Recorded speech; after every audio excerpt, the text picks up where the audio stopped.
¿Cómo discutir con creyentes? En estas conversaciones usted habrá estado que comienzan muy bien en la tarde y terminan muy mal en la noche. En el episodio anterior comenzamos una serie. Esta es la segunda parte de cómo discutir con creyentes sin que alguien termine diciendo es cuestión de fe y nadie termine acariciando al otro en la cara con una silla hasta que sangre.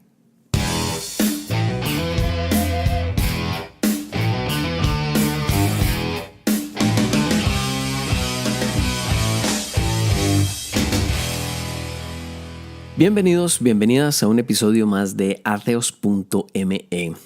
Este es el segundo episodio dedicado a una serie de consejos que, tal como dije en el episodio anterior, no son consejos, pero es una forma fácil de ponerlo en un título y que tiene que ver con cómo aprovechar al máximo estas discusiones que tenemos con creyentes, a donde generalmente se van alzando los ánimos hasta que llegamos a conclusiones que no llevan a nada. Esto no tiene por qué ser así. En el episodio anterior había hablado de un concepto que estoy desarrollando que desarrollé en el libro que estoy escribiendo y que se llama, que le digo, la grieta en la represa, y tiene que ver con llegar a un punto en una conversación a donde no tenemos que hacer que la otra persona cambie de vista, sino simplemente llegar al momento del cuestionamiento. A mí esto me ha resultado súper bien. Yo soy bastante bélico en redes sociales, me parece bastante divertido, sobre todo en Twitter. Sin embargo, cuando converso con alguien y es una persona, de cierto nivel intelectual superior al de una botella, soy sumamente respetuoso y nunca hago ningún ataque. A veces se me sale un poquito el sarcasmo, pero trato de mantenerme en la línea de respeto. Y yo creo que esto es básico en cualquier conversación. La semana anterior habíamos visto dos elementos que son súper importantes.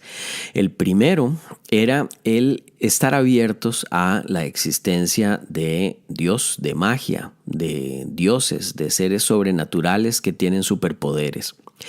Porque cuando estamos en una discusión, si nuestro punto de partida es únicamente convencer a la otra persona, entonces estamos partiendo del lado que criticamos de los creyentes. Nosotros criticamos al creyente porque parte una discusión creyendo tener, o más bien seguro de tener la verdad. Y eso está bien. Uno tiene la verdad hasta que tiene la verdad, dice la frase. No hay ninguna frase que diga eso, la acabo de inventar, pero suena como bastante... dijo la frase. Entonces, pero es bonita frase. Bueno, el asunto es que cuando uno está hablando con un creyente, el creyente tiene que partir por definición de una posición que es más o menos esta. Yo tengo la verdad, esta verdad es absoluta, esta verdad es incuestionable y no importa la información adicional que yo tenga o los descubrimientos que se hagan, esta posición no va a cambiar nunca. Y no lo digo tratando de ser sarcástico, sino que realmente en eso consisten los dogmas de fe.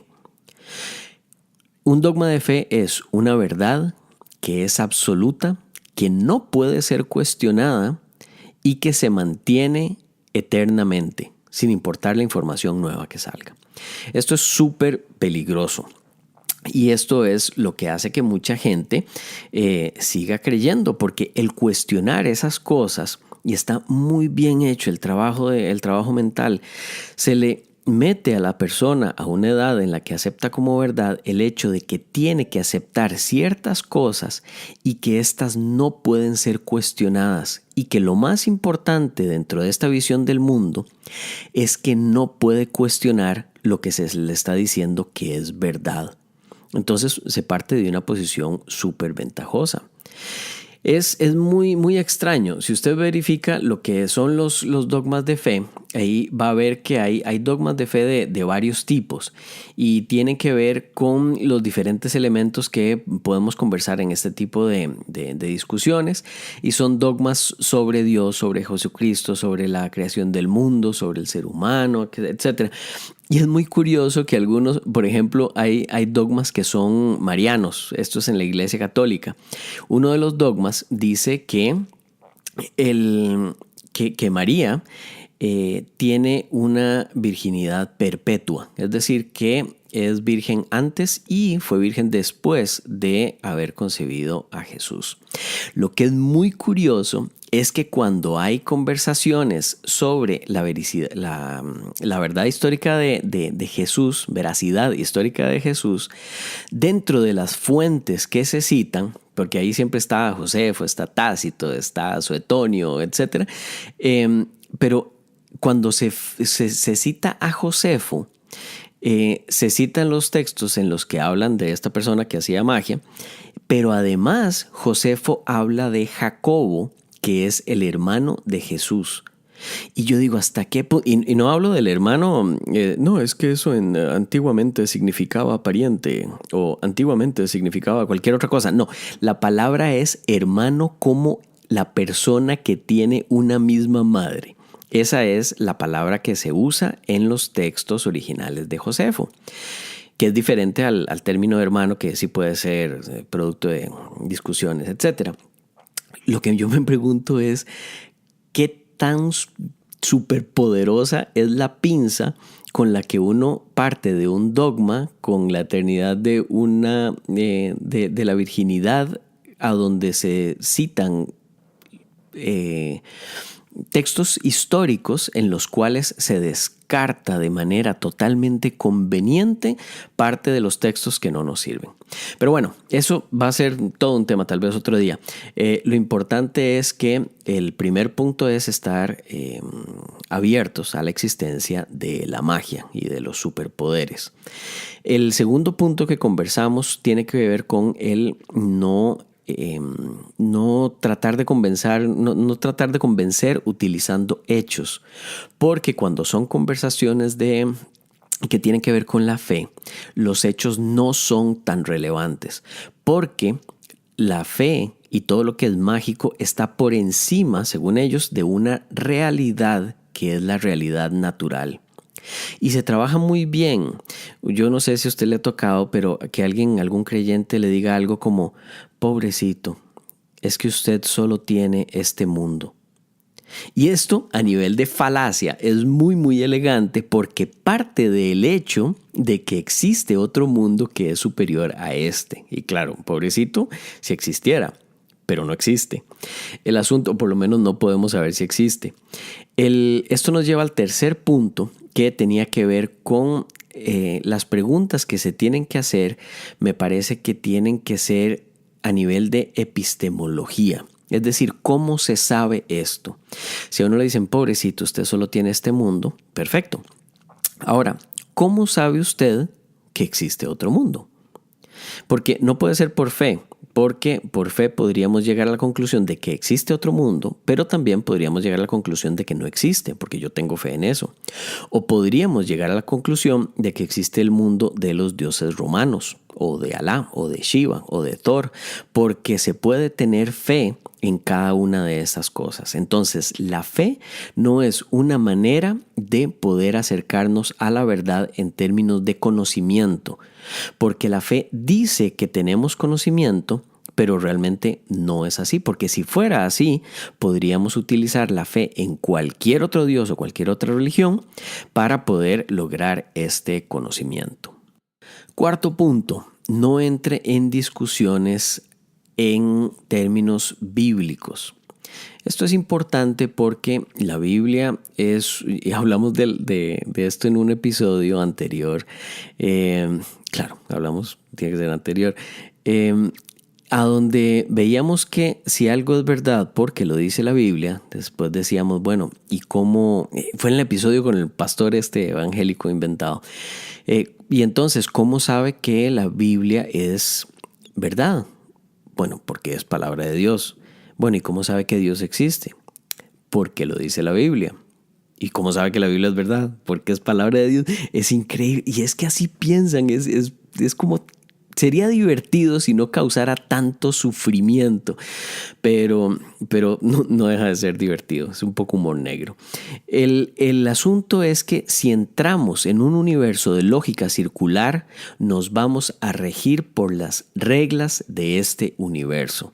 Y entonces es un problema, es como entrar a discutir sobre el Señor de los Anillos, a donde pueden sacar muchos personajes, y no, es que en Gandalf 1232 dice que la verdad es todo aquello que yo diga mientras bailo.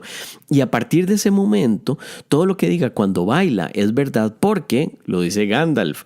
Y es que podemos sacar a Radagast 1221 y sacar un montón de cosas que, si usted ve cómo lo plantean los testigos de Jehová, los evangélicos, lo dan como verdadero. Lo que están haciendo es citando un libro del cual no pueden decir que es verdadero sin decir que es palabra de Dios, que existe porque lo dice en el libro, sino que están citando un libro a donde están diciendo que cosas son verdad únicamente porque existen en ese libro. Claro, sacadas con pinzas, ¿verdad? Si empiezan a hablar de homosexualidad o del trato a las mujeres o de la esclavitud, entonces esa parte sí, no, eso tenemos que interpretarlo porque esa parte es poesía. Y en términos generales, la teología es básicamente eso, es como tomar un texto antiguo o las creencias que se tenían y hacer parecer que tienen vigencia en este momento. Y las herramientas, y lo digo yo porque yo lo vi en primera línea, yo estudié teología por 3 años, yo estuve estudiando para hacerme sacerdote, y las discusiones teológicas eran básicamente eso, eran como estar viendo la discusión entre los héroes de Marvel y los de DC Comics, a donde alguien sacaba, sí, pero es que los poderes de Superman, esto y aquello, sí, pero es que la kriptonita, porque en el capítulo aquel del cómic número 1232 decía que la kriptonita tal otro, sí, pero es que Goku hace cualquier otra cosa. Y cuando uno está afuera, uno se da cuenta de que las conversaciones son en ese sentido, y es, de nuevo, sería divertido si no fuera producto de tanto sufrimiento humano. Entonces yo diría que ese cuarto punto es sumamente importante. No entre en discusiones en términos bíblicos. Aténgase a el por qué usted sabe lo que sabe, por qué cree lo que cree.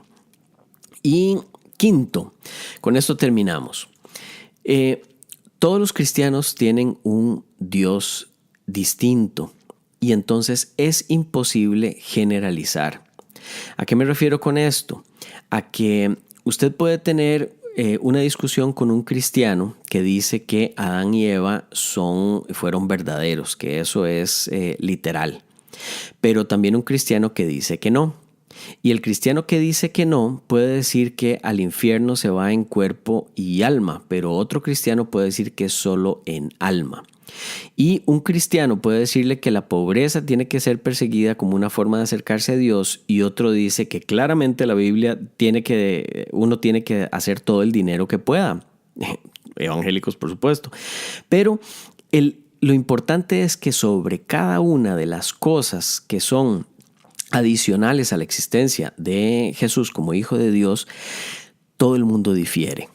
Y entonces no es posible entrar en una conversación con un cristiano y quedar bien en términos de discusión con el resto, porque de cada 3, cuando uno está atacando el elemento que está discutiendo con uno de ellos, los 2 van a decir o van a pensar, es que él no entiende porque él cree que tal cosa.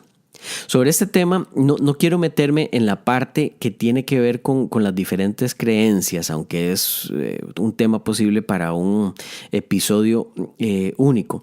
Lo importante es saber que cada cristiano tiene un Dios diferente. Dicen que son interpretaciones del mismo Dios.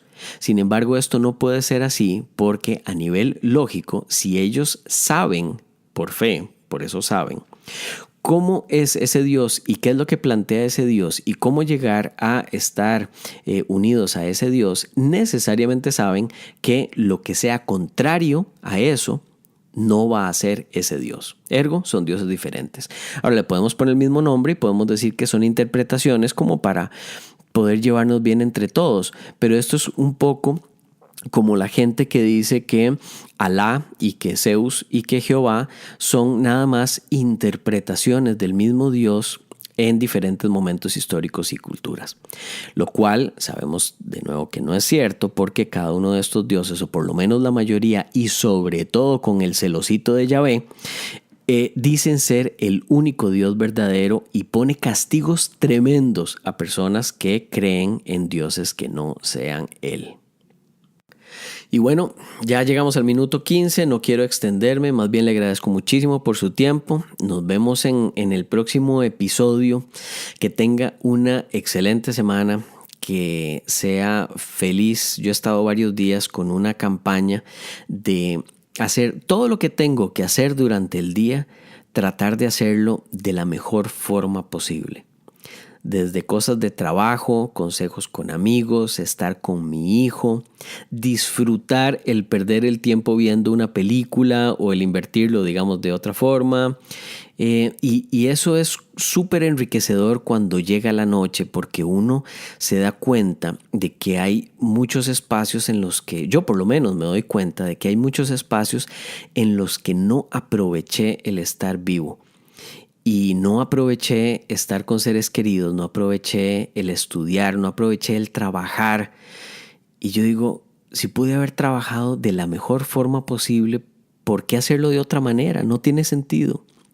Entonces yo le sugeriría hacer el experimento y bueno, de todas formas, que la pase muy bien, que sea muy feliz y que sea tan feliz que irradie felicidad a la gente que está alrededor suyo. Nos vemos en la próxima.